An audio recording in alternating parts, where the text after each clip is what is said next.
Questo video è per scoprire come accedere al Vittorio Veneto Film Festival e ai suoi contenuti. Ti ricordiamo che il festival quest'anno è online. Come prima cosa devi accedere al portale del festival. Puoi trovare il pulsante accedi nella home page oppure in alto a destra in tutte le altre pagine.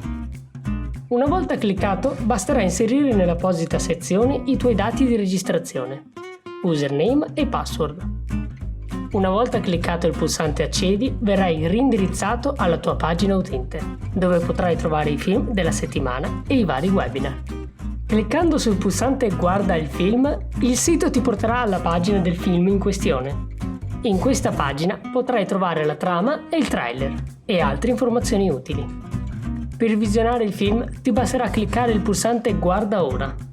Fatto questo, si aprirà una finestra con il film a tutto schermo. Ti ricordiamo di cliccare sull'icona CC in basso a destra per attivare i sottotitoli. Puoi selezionare la tua lingua di preferenza. Dopodiché puoi cliccare il pulsante play per far partire il film. Lo staff del Vittorio Veneto Film Festival ti augura buona visione.